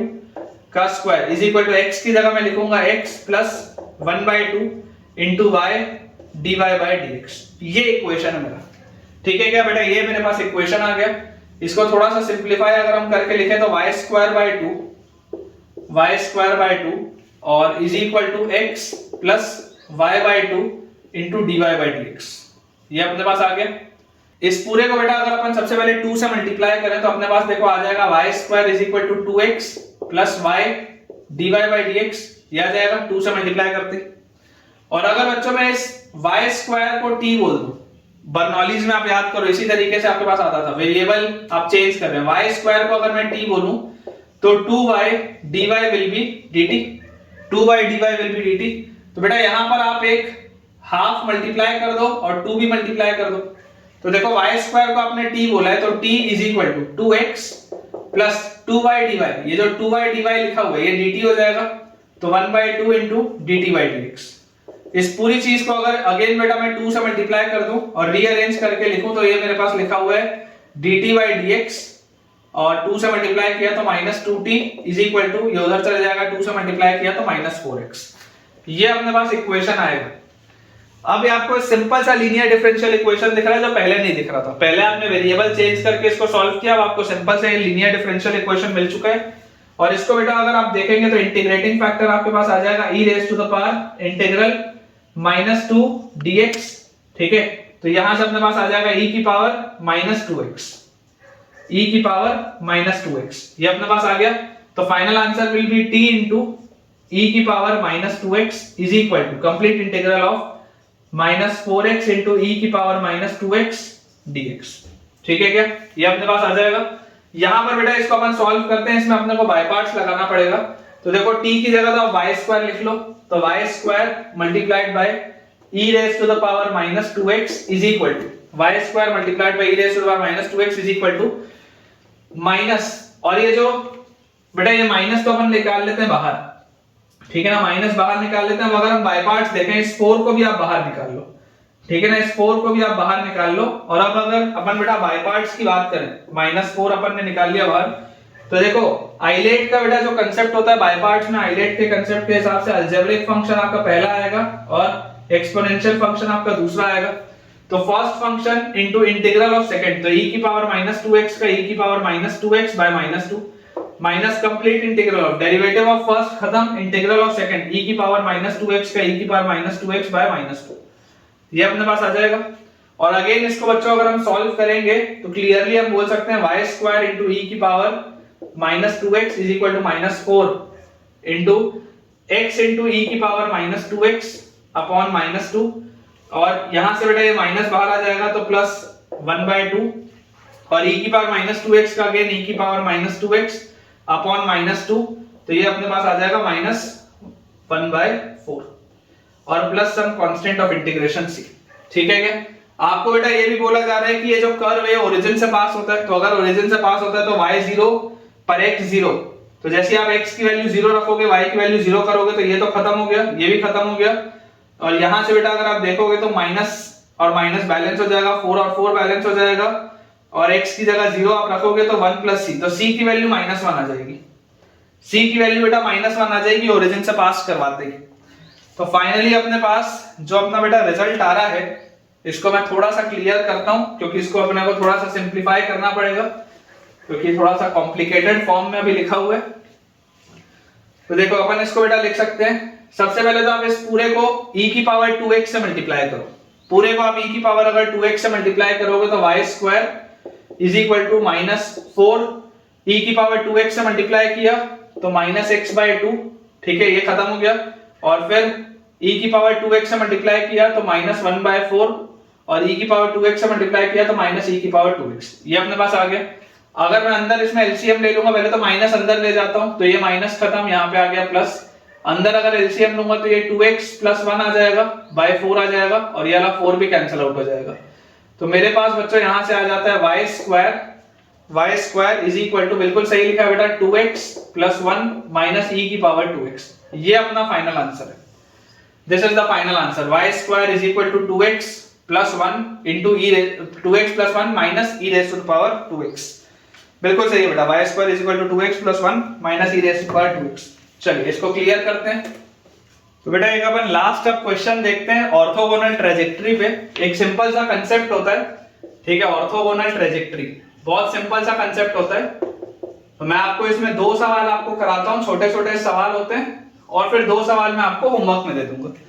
कई बार अपने पास आ जाता है ऑर्थोगोनल ट्रेजेक्टरी बताने के लिए, तो ऑर्थोगोनल वर्ड तो आपको पता ही है, ऑर्थोगोनल मतलब 90 डिग्री का जो एंगल बनाते हैं। जैसे मान लीजिए आपके पास क्वेश्चन आ जाए कि आपके पास एक इक्वेशन लिखा हुआ है x square plus y square equal to a square. Imagine करिए आपके पास लिखा है x square plus y square equal to a square और आपको इसका ऑर्थोगोनल ट्रेजेक्टरी बताना है, ठीक है। तो अगर बच्चों आपको इसका ऑर्थोगोनल ट्रेजेक्टरी बताना होगा तो मैं आपको बोलूंगा कि सबसे पहले आप इसको डिफरेंशिएट करो। तो डिफरेंशिएट करोगे विद रिस्पेक्ट टू x, तो 2x plus 2y dy by dx is equal to, ये कांस्टेंट है, इसका डिफरेंशिएशन तो 0 हो जाएगा। ये 2 से ये 2 खत्म हो गया। तो देखो dy बाई dx की वैल्यू आपके पास कितनी आ रही है? dy बाई dx की बच्चों वैल्यू आपके पास आ जा रही है माइनस x बाय y, ठीक है। तो अब स्लोप है ना, dy बाई dx क्या है? dy by dx is the slope. तो अगर बेटा इसके स्लोप की वैल्यू आ जा रही है किसी भी पॉइंट पे माइनस x बाय y, तो ऑर्थोगोनल ट्रेजेक्टरी मतलब एक ऐसी ट्रेजेक्टरी जो इसके ऑर्थोगोनल है या इसके परपेंडिकुलर है। ट्रेजेक्टरी मतलब एक ऐसा कर्व या एक ऐसा पाथ जो इसके ऑर्थोगोनल है या इसके परपेंडिकुलर है। तो इसकी जो ऑर्थोगोनल ट्रेजेक्टरी होगी, ऑर्थोगोनल ट्रेजेक्टरी के लिए आप क्या बोलोगे? -1 बाय dy बाई dx। ये इसका जो स्लोप होगा -1 बाय dy बाई dx, ये कितना आ जाएगा? y बाई x हो जाएगा। -1 बाय dy बाई dx क्या आ जाएगा? ये आपके पास y बाई x आ जाएगा। तो अब जो भी इसका ऑर्थोगोनल कर्व होगा, उस ऑर्थोगोनल कर्व में बेटा, उस ऑर्थोगोनल कर्व में dy बाई dx कितना होगा? y बाई x होगा। देखो ये आपका ओरिजिनल कर्व था, ओरिजिनल कर्व का ये स्लोप था, तो इसके परपेंडिकुलर जो भी कर्व होगा उसका स्लोप कितना आना चाहिए? y बाई x आना चाहिए। ये जो -1 बाई dy बाई dx अपन ने किया, इसके परपेंडिकुलर निकालने के लिए m1 m2 की वैल्यू -1 होती है, याद करिए। तो इसके परपेंडिकुलर निकालने के लिए अपन ने ये लिखा, और जैसे आप इसके परपेंडिकुलर निकालोगे तो ये -x बाय y अब y बाई x हो जाएगा। मतलब इसके परपेंडिकुलर जो भी कर्व होगा उसका जो स्लोप होगा वो क्या होगा? y बाई x होगा, ठीक है। सिंपल ये अपने पास आ गया। तो देयरफॉर बेटा आप बोल सकते हैं dy by y is equal to dx by x। Integrate बेटा जैसे आप इसको करोगे तो आपके पास आ जाएगा ln y is equal to ln x plus some constant of integration, आप उसको ln c बोल दो। तो यहां से आप बच्चों बोल सकते हैं y की वैल्यू आपके पास आ जाएगी cx। तो बेटा मैंने आपको एक सवाल करा दिया ऑर्थोगोनल ट्रेजेक्टरी का, मैं आपको 2-3 क्वेश्चन होमवर्क के लिए दे देता हूं, आप इसको एक बार खुद से बना के देखिएगा। x square plus y square minus 2ay equal to 0, इसका आंसर आपके पास आ जाएगा x square plus y square equal to cx, ठीक है ना। इसमें dy बाई dx करिएगा, a को एलिमिनेट करिएगा, फिर उसका जो परपेंडिकुलर वाला स्लोप होगा उससे आप इसको निकालिएगा, निकल आएगा। एक तो ये हो गया क्वेश्चन। एक अपने पास बेटा इसमें सवाल लिखा हुआ है y square is equal to 4ax। Again इसमें भी जब आपको पता ही है, जब आप बेटा एक डिफरेंशियल इक्वेशन बनाते हैं तो आप जो कांस्टेंट टर्म है उसको एलिमिनेट करते हैं। तो dy बाई dx निकालिएगा, a को एलिमिनेट करिएगा और फिर उसका जो परपेंडिकुलर स्लोप होगा उससे आप इसको निकालिएगा। तो आंसर आपके पास आएगा यहां से 2x square plus y square is equal to 2c। And similarly बेटा अपने पास लास्ट एक होमवर्क के लिए क्वेश्चन दिया हुआ है x y is equal to some constant a लिखा हुआ है। तो इसमें भी अगर आप सेम तरीके से प्रोसेस करेंगे तो इसका ऑर्थोगोनल ट्रेजेक्टरी आपके पास निकल के आएगा x square minus y square is equal to some constant c। एक बार आप इसको ट्राई करिएगा, अगर आपको बेटा कोई भी डाउट होगा तो आप बिल्कुल कमेंट सेक्शन में पूछ सकते हैं। तो विद दिस बच्चों हमारा ये जो पूरा डिफरेंशियल इक्वेशंस का चैप्टर था बहुत बढ़िया तरीके से कंप्लीट हो चुका है और मुझे पूरी उम्मीद है कि आपको बहुत अच्छे से समझ में भी आया होगा, आपका कॉन्फिडेंस भी इंक्रीज हुआ होगा। अगला जो हम चैप्टर पढ़ेंगे that will B area under the curves, और बहुत अच्छे से आप पढ़ाई करते रहिए।